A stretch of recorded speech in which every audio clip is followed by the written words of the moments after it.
नमस्कार प्रिय छात्र और छात्राएं, मैं जितेंद्र कुमार रावत अमन कंप्यूटर शॉर्ट हैंड सेंटर आपका हार्दिक स्वागत करता है।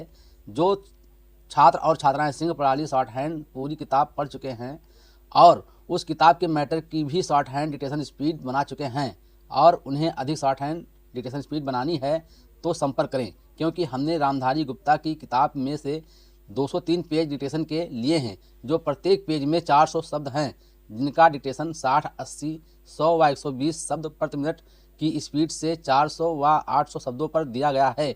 जो छात्र व छात्राएं विधिवत रूप से इन मैटरों का होमवर्क करके व्हाट्सएप पर चेक करा के अपनी शॉर्ट हैंड डिक्टेशन स्पीड बढ़ाना चाहते हैं या आउटलाइन प्राप्त करना चाहते हैं या शॉर्ट हैंड पढ़ना चाहते हैं तो संपर्क करें। मोबाइल नंबर 91 98 94 39 41, दूसरा है 700 790 52 75। अतः संपूर्ण पढ़ाई व्हाट्सएप पर वीडियो के माध्यम से कराया जाएगा। धन्यवाद। उपाध्यक्ष महोदय, मैं समझता हूँ कि अब तक इस वैदेशिक नीति पर न केवल इस ओर के सदस्यों ने ही बल्कि दूसरी ओर के सदस्यों ने भी प्रधानमंत्री जी को धन्यवाद दिया है।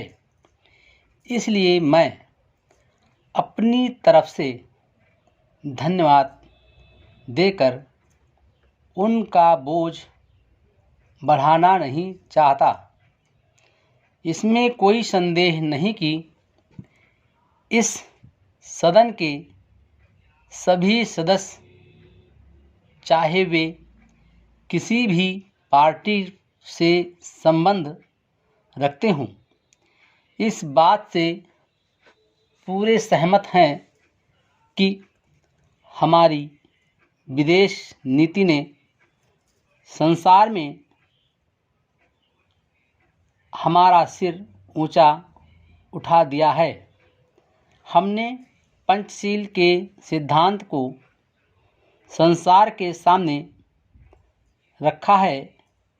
यदि हम उसके आधारभूत सिद्धांत पर दृष्टिपात करें तो हमको पता चलता है कि हमने संसार में एक जो सबसे बड़ा काम किया है वह ये है कि हमने तनाव को कम करने का प्रयत्न किया है। जिस समय हमने नई स्वतंत्रता प्राप्त की तो हमारे सामने बहुत से प्रश्न थे।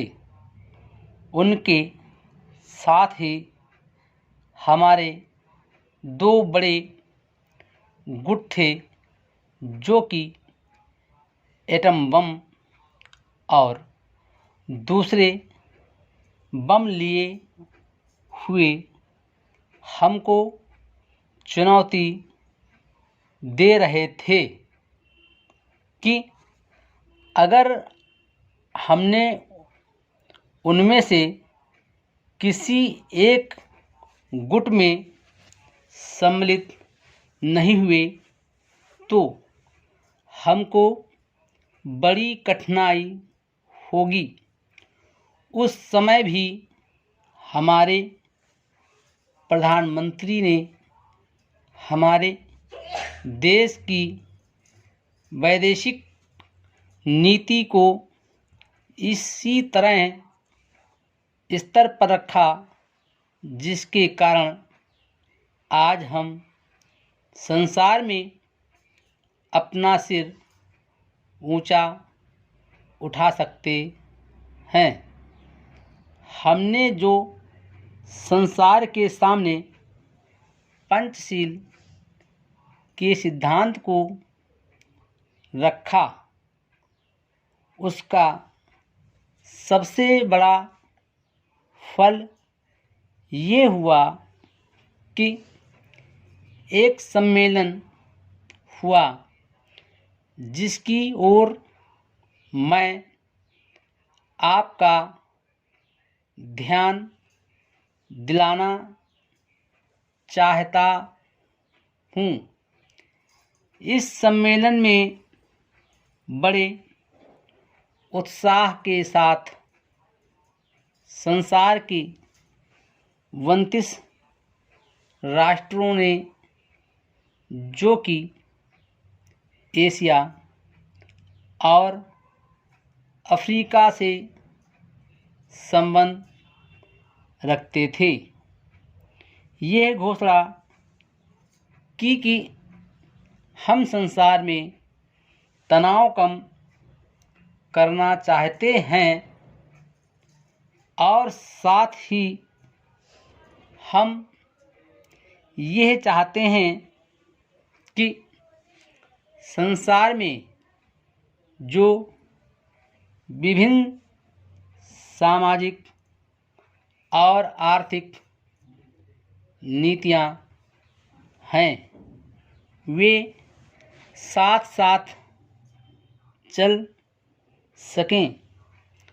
हमारी वैदेशिक नीति में जो सबसे महत्वपूर्ण चीज़ है वो है सह अस्तित्व की भावना। उसी भावना के फलस्वरूप हम देखते हैं कि आज कोरिया का युद्ध नहीं हुआ, जो कि एक तीसरे विश्व युद्ध के रूप में परिवर्तित हो सकता है। हमारी इस नीति के कारण हमारे अमेरिकी मित्र हमसे कुछ अप्रसन्न भी हो गए, लेकिन यदि हम ऐसा न करते तो आज संसार को तीसरा युद्ध देखना पड़ता। मैं बहुत ज़्यादा समय नहीं लूँगा, थोड़ा ही लूँगा। उपाध्यक्ष महोदय, मैं निवेदन कर रहा था कि जब हम कोई प्रश्न उठाएं तो यह देखें कि हम इसमें से कहाँ तक बढ़ा सकते हैं। किसी चीज़ का मूल्य क्या हो, महंगी पड़े या सस्ती पड़े, इसको हमें विशेष नहीं देखना है। गांधी जी ने कितनी ही बार हम लोगों को यह बात समझाई कि मूल्य किसी चीज़ का रुपये पैसे में क्या है, यह कोई महत्व की बात नहीं है। आप जानते होंगे कि एक वस्तु जो कि हमारे देश में बहुत सस्ती मिलती है, वही वस्तु दूसरे देश में महंगी मिलती है। इतना निवेदन करने के बाद अब मैं श्रम विभाग की जो रिपोर्ट है उसकी एक मद की ओर तुरंत आ जाता हूँ। जैसा कि पहले मैंने कहा, मैं समझता हूँ कि हमारे इस श्रम विभाग का महत्व दिन प्रतिदिन बढ़ेगा। बहुत से प्रश्न हैं जिनकी तरफ आपका ध्यान भी नहीं है। उन प्रश्नों को आपको लेना पड़ेगा। आज आपका श्रम विभाग अधिकतर औद्योगिक श्रमिकों की ओर ध्यान दे रहा है।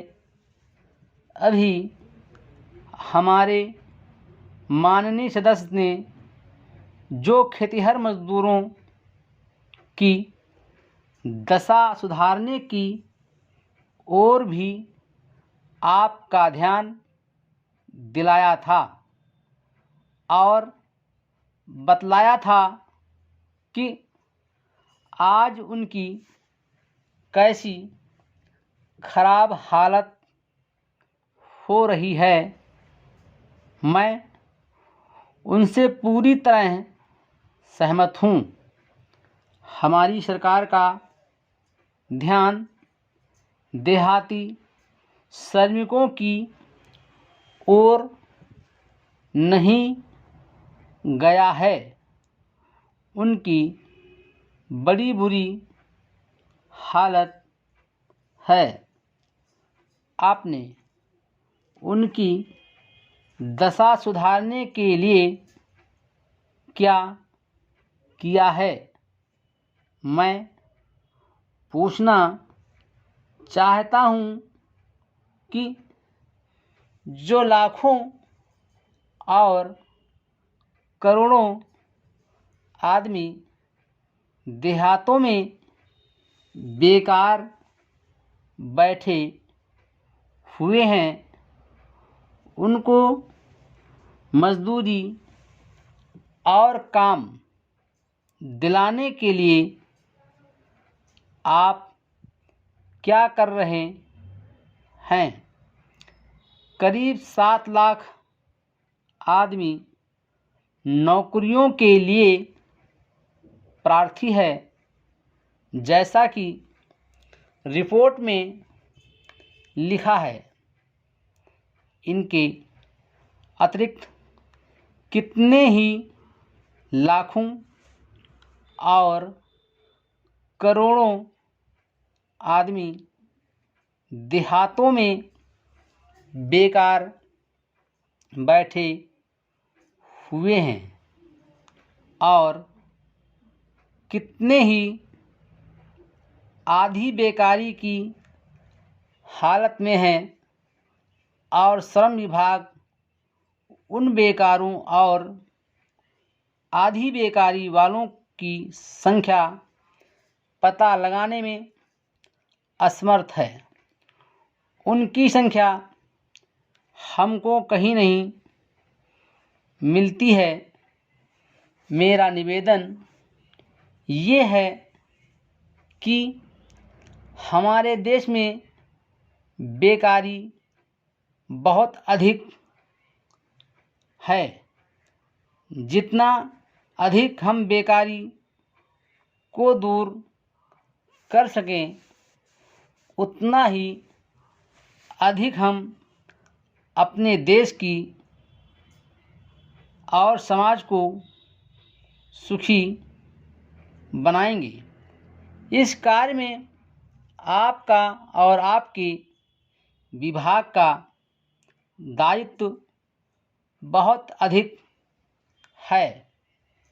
जो भी नया काम आरंभ होता है, उसका दायित्व श्रम विभाग पर रहता है।